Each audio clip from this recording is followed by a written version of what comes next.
The air in the studio was thick, thicker than usual, not with smoke or mist, but with anticipation, nerves, and something harder to define, tension that buzzed just beneath the skin. Lights hung low from the ceiling like silent sentinels.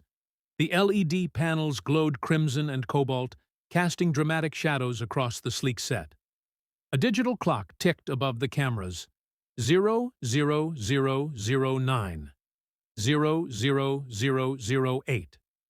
The countdown had begun. Two podiums stood opposite each other under a large curved screen. One bore the name Representative Alexandria Ocasio-Cortez, DNY, bold, sharp, defiant. The other read Representative Marjorie Taylor Greene, RGA, brash, unfiltered, immovable. This wasn't a typical debate. It was billed as a special unfiltered forum, live-streamed nationwide, drawing millions of viewers from both sides of the political spectrum, and more than a few looking just for fireworks. Alexandria adjusted her mic, her jaw clenched but calm. Her signature confidence radiated under pressure. She wasn't here to perform. She was here to challenge the toxic rhetoric Greene had peddled for years. But she knew Greene wouldn't back down. She never did. Across from her, Marjorie Taylor Greene cracked her knuckles audibly and leaned forward, the very image of a politician who thrived on disruption. She smiled, not out of friendliness, but as a warning. She had come prepared to push every button, challenge every line, and drag the conversation into chaos if needed. The moderator, an experienced journalist named Malik Carson, took a shallow breath before the red light on camera 3 blinked to life. Good evening, America. Tonight, you're about to witness a conversation that could reshape the narrative in Washington, he began. Congresswoman Ocasio-Cortez, Congresswoman Greene, thank you for agreeing to appear together on this unprecedented night. Neither woman nodded. Malik continued. Let's begin with a simple question. Do you believe the other is working in good faith for the American people? Alexandria didn't wait. She looked directly into the lens, then at Greene. No, she said, because telling the truth is the foundation of public service, and Congresswoman Greene has abandoned that responsibility entirely. She lies to the public, routinely. Gasps erupted in the control room. The chat exploded. Greene's eyes narrowed, but her smile widened. You want to call me a liar on live television, AOC? Greene snapped back, her voice rising. Then you'd better be ready for what's coming next. Alexandria didn't flinch. I already am. Malik blinked. We're only 2 minutes in, he whispered under his breath. And just like that, the gloves were off.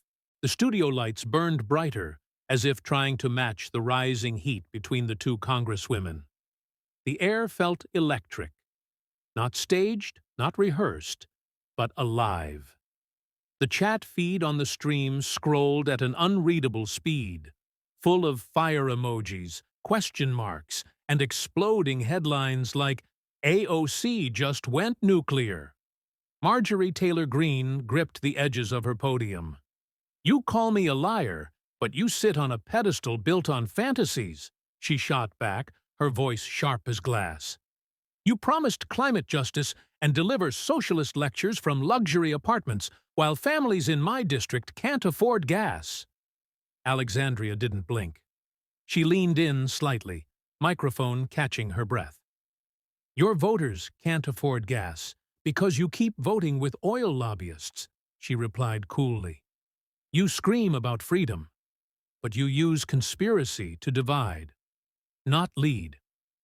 Greene's face reddened. You think you're brave? You only speak where cameras are pointed. I speak anywhere. You're a curated brand in heels. Alexandria laughed, not mockingly, but with disbelief. And you're a walking Facebook comment section. Even Malik couldn't hide his stunned expression. I'd ask you to keep it civil, he interjected, but both women talked right over him.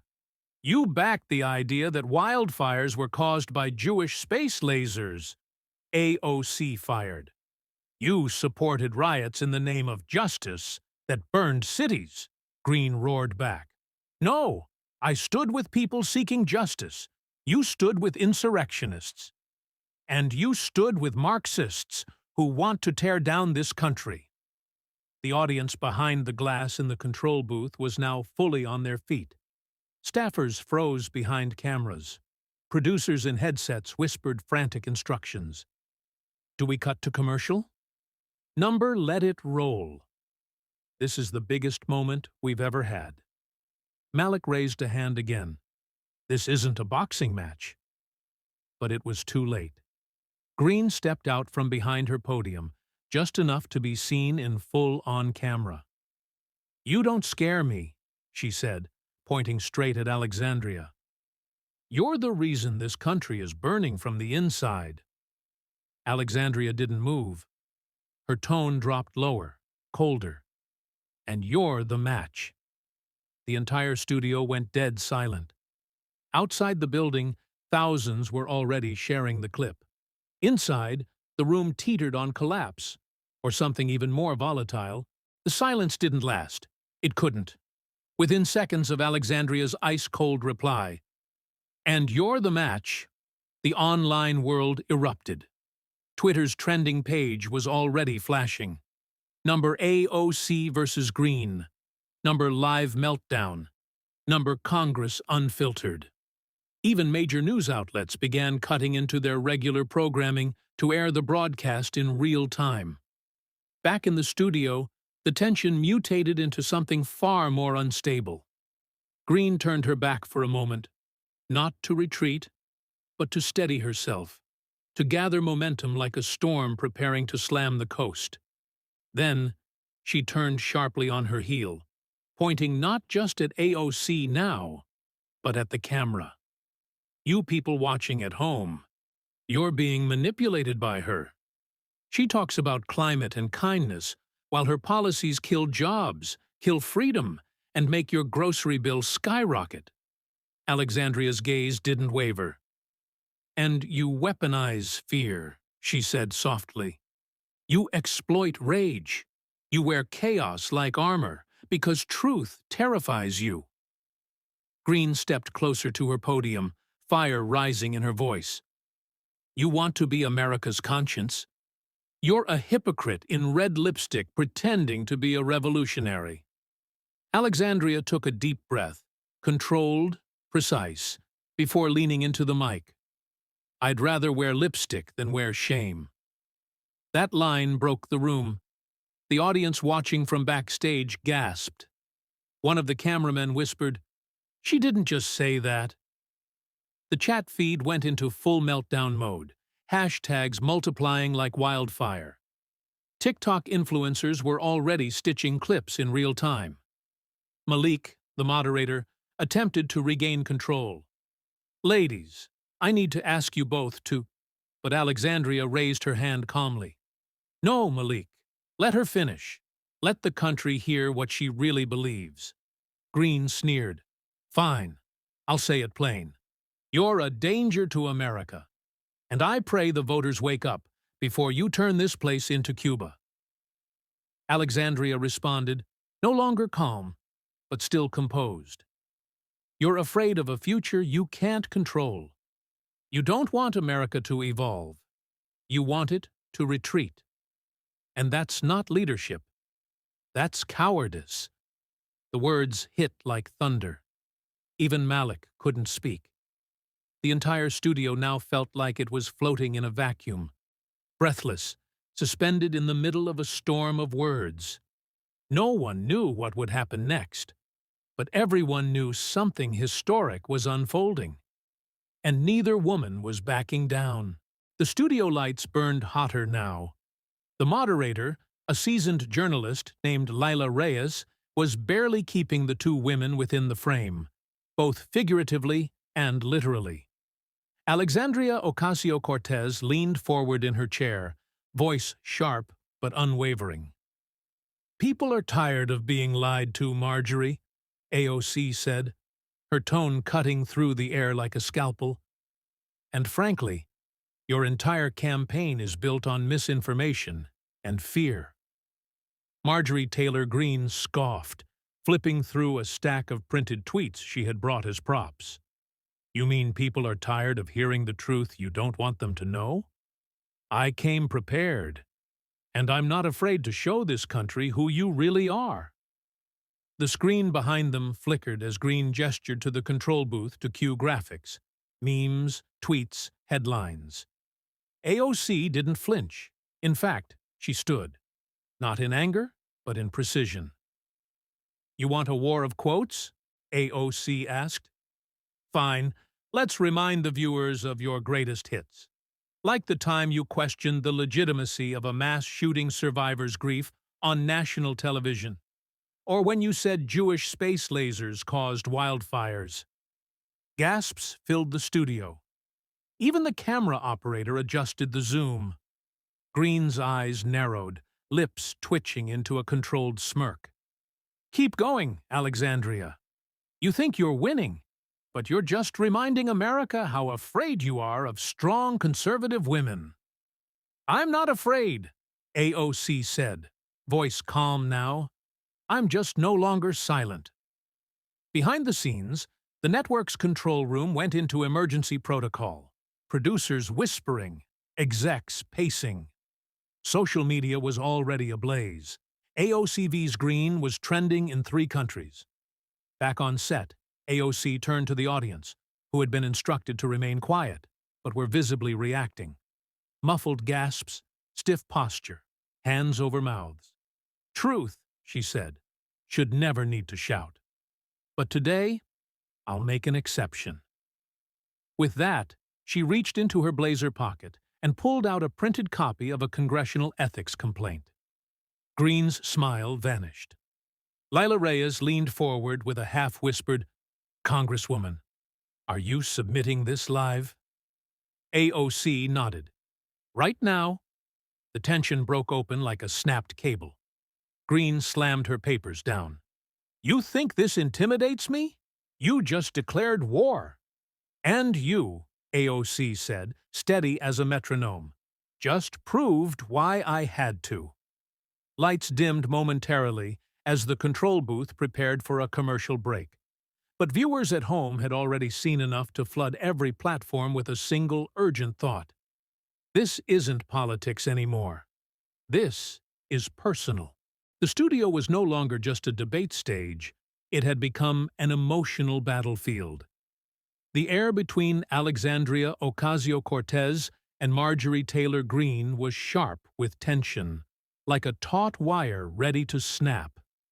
The moderator sat frozen, her fingers laced tightly in front of her mouth, as she looked between the 2 congresswomen, unsure whether to step in or let the fire burn itself out. But there would be no extinguishing this. Greene leaned into her mic, her voice low and deliberate. You love playing victim, don't you? Pretending that every disagreement is an attack, every criticism is oppression. But you're not Rosa Parks. You're a TikTok politician with a PR team. The words landed with venom. Alexandria tilted her head slightly, unfazed. You can mock all you want, but I didn't come here to be liked. I came here to expose the lies that politicians like you sell with a smile. Greene grinned, unbothered. And you sell guilt. You use emotion like a weapon. You paint America as evil just to feel righteous, standing on its ashes. No, AOC said, her voice rising, chest tightening. I love this country enough to want it to be better. You love it like an abusive partner. If I can't control you, I'll destroy you. The audience gasped. Even Greene froze for half a second. It was the first time something, anything, had visibly shaken her. Alexandria took a step away from her chair, standing tall beneath the studio lights. You talk about being silenced, she said, but the only voices you care about are the ones that echo your hate. Well, Tonight, you're not the only one holding the mic. Greene stepped forward too, their distance narrowing. The camera automatically adjusted, framing them face to face. "You think you're strong?" Greene whispered. "Let's see how strong you are when the voters come for you." Alexandria didn't blink. "Let's see how strong you are without fear to hide behind."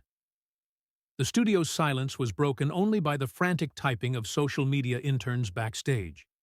Headlines were already forming. AOC drops, ethics bombshell. Greene calls out AOC on national broadcast. Congress just became reality TV. And in the eyes of millions watching, something had shifted. This wasn't just a clash of ideologies anymore. It was raw, unfiltered, human. The line of decorum had been crossed, and there was no way back. The silence following Alexandria's final words wasn't empty. It was volatile. It had mass. It had heat. In the production booth, staffers froze mid-breath.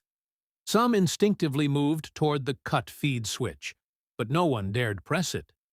Greene's posture shifted, no longer cocky, but coiled. Like a fighter who had just taken a punch and didn't know whether to laugh or swing back, she took one slow step forward, microphone clenched in her fist. "You sit there in your tailored blazer and Manhattan smugness," she said through gritted teeth, "and pretend you understand America. You don't. You've never struggled. You've never sacrificed. You've only ever branded." Alexandria's voice, in contrast, dropped to something almost intimate. Low, steady, undeniable. "My family cleaned floors so I could study. I took loans I'm still paying. I worked in bars while you inherited land," she said. "Don't talk to me about struggle, Congresswoman. You wouldn't survive a week in my district without a security detail and a burner phone." Gasps erupted not only in the studio, but across the internet. On X, the phrase "burner phone" trended within seconds. TikTok creators clipped the exact exchange with captions like, "AOC just ended MTG in 9 seconds flat." Marjorie Taylor Greene stepped fully away from her podium now, facing Alexandria head-on. "You don't scare me." "I don't have to," Alexandria replied, barely above a whisper. "The truth already does." The moderator, Lila, slowly stood. "Ladies, this is not a courtroom. This is a forum." But it was no use. The women weren't speaking for the moderator. They weren't even speaking to each other anymore. They were speaking to America. And America was watching. Suddenly, Greene raised a manila folder high above her head. "You want to play dirty? Fine. Let's talk about your leaked internal staff memos. The ones where your team says they're using identity politics to bait outrage clicks." It was a nuclear move. AOC didn't flinch. She nodded to the director behind the camera. "Put it up," she said. "Put it on screen. Because I'm not afraid of transparency." The control room hesitated, then obeyed. Within seconds, a scan of the document appeared on the studio monitor, and Alexandria pointed to it. "That memo's real, and so is this. Turn to page 2. The screen shifted. Page 2 revealed Greene's own internal communications, leaked months ago but buried in noise, until now. Racist jokes, conspiracy hashtags, staffers mocking constituents behind closed doors. Greene turned to the monitor in disbelief. The trap had been waiting the whole time. And the room, studio, country, internet, stood still as the realization rippled outward. Alexandria hadn't been playing defense. She had been setting the stage. And now, the curtain had dropped. The air in the studio was suffocating. Not because of temperature, but because every molecule was thick with anticipation. You could almost hear hearts pounding, both on stage and behind the cameras. The set had turned into a psychological cage match, and no one was looking away. Marjorie Taylor Greene stood now. Not casually, not calmly. She adjusted her blazer as if donning armor. "Oh, I get it," she said, circling slightly. "This whole performance, it's for your fan base, the college kids, the liberal media. You want a viral moment? Well, here it is." AOC remained seated, her back straight, her voice unshaken. "The only viral moment here is your panic, Marjorie. You're unraveling because someone finally challenged you on your own turf. Facts." Greene stepped closer to the edge of her podium, jaw tight. "You talk about facts, but you traffic in feelings, emotion, outrage. That's not leadership. It's performance art." Alexandria finally rose from her chair. The audience visibly tensed. "No," she said, facing Greene now just a few feet away. "What I represent terrifies you. Not because it's radical, but because it's real. It's working-class voices that were ignored while you fed conspiracy theories to your donors." Greene laughed bitterly. "You don't represent them. You exploit them. You speak from safe stages like this one while real Americans struggle." "I was a bartender," AOC fired back, her voice breaking with intensity. "I paid rent with tips and woke up at 4 a.m. to ride trains to school. Don't you dare lecture me about struggle." The studio audience couldn't hold it in anymore. Audible gasps, claps, murmurs. The thin boundary between viewers and spectacle had shattered. Even the moderator looked stunned, clutching her cue cards like they were a lifeline. Greene took one slow step forward, lowering her voice. "This ends with one of us losing everything. You know that?" AOC didn't back away. "Then I suggest you choose your next words very carefully."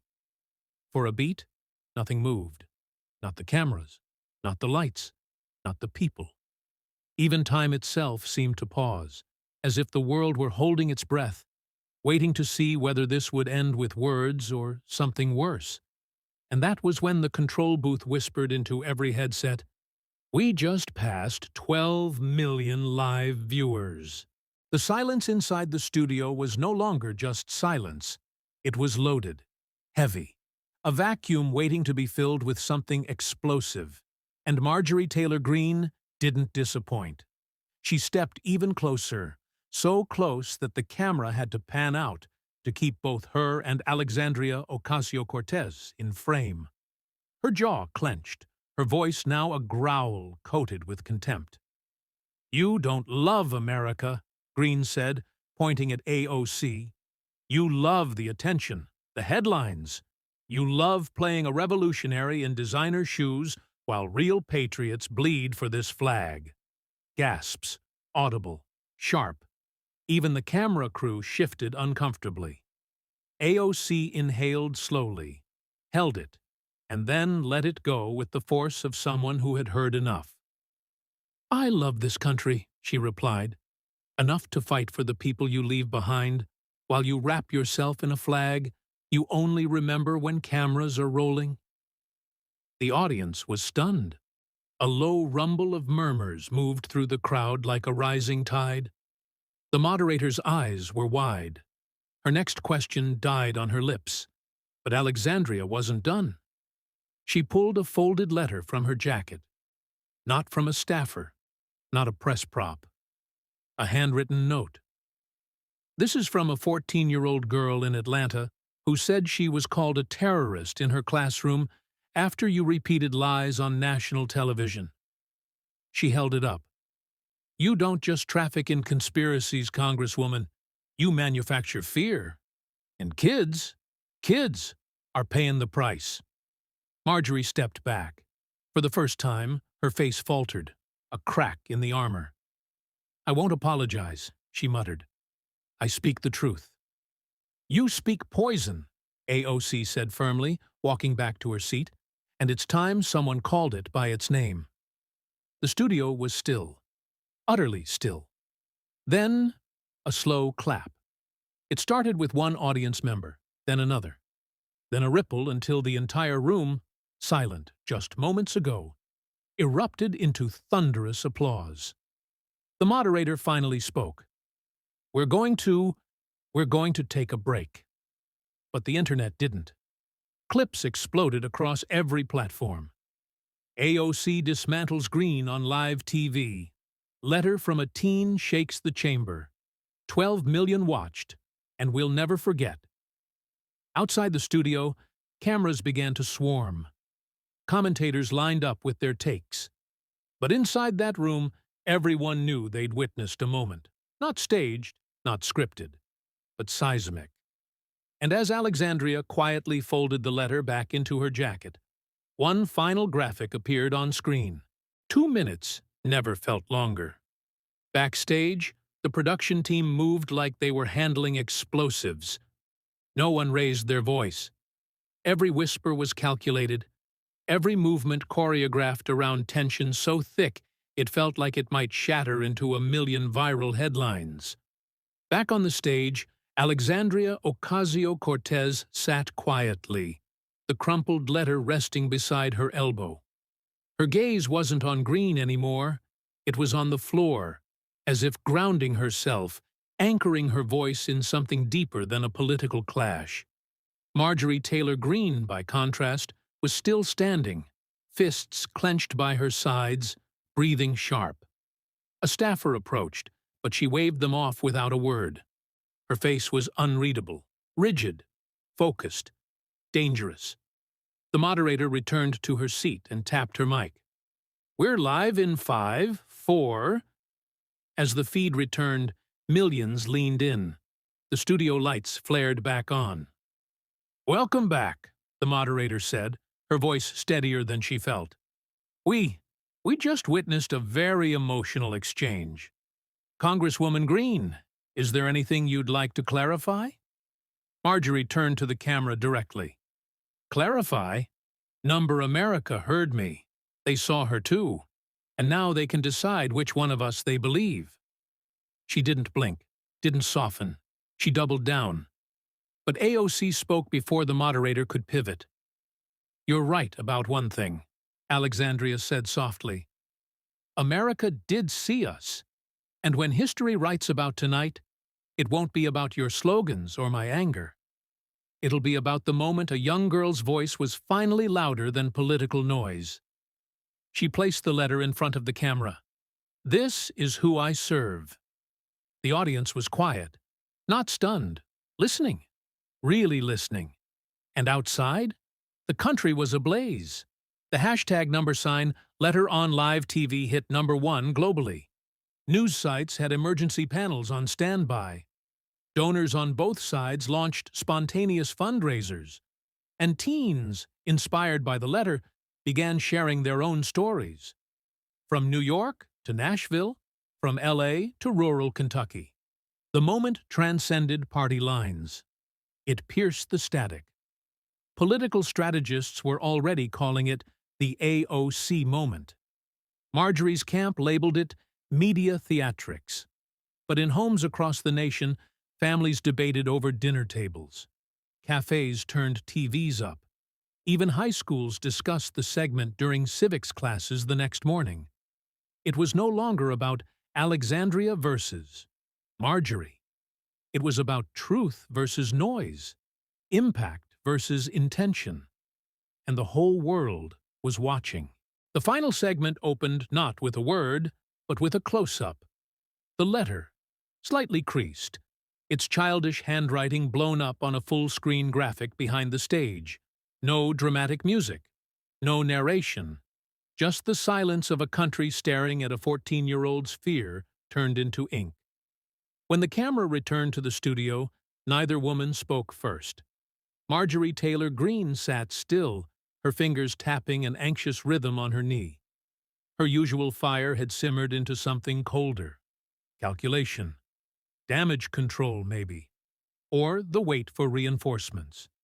Alexandria Ocasio-Cortez, on the other hand, exhaled slowly, as if bracing for impact she had already accepted. The moderator finally broke the silence. "Before we close, we'd like to offer each of you 60 seconds. One final message to the American people." Greene moved first. She stood, adjusted her mic, and stared into the camera like it owed her something. "You've seen the theatrics, the tears, the manipulation," she began. "But when all of this fades, remember this. Your country is slipping away, and no performance, no letter, will save it." She stepped back. Alexandria stood, calm but visibly affected. She didn't look at Greene. She didn't look at the moderator. She looked straight into the lens. "To the girl who wrote me that letter, I saw you tonight. So did they. And if your courage can make it to this stage, then I promise my voice will never be louder than yours." A beat of silence. A nod. Then the studio lights dimmed. No applause, no music. Just silence. The kind that says, something just changed. And in that silence, across phones, across laptops, across living rooms from coast to coast, millions of Americans sat still, processing, remembering. Because sometimes the most powerful thing a politician can do is stop performing. In a time where noise often overshadows meaning, one night reminded us that words still matter.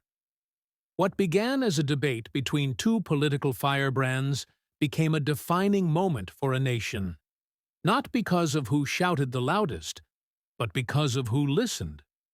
Whether you stand with Alexandria Ocasio-Cortez or Marjorie Taylor Greene, one thing is undeniable. The stage may have gone silent, but the echoes are just beginning. If this moment moved you, share, comment, and subscribe. Because history isn't just written by those in power. It's shaped by those who refuse to stay silent.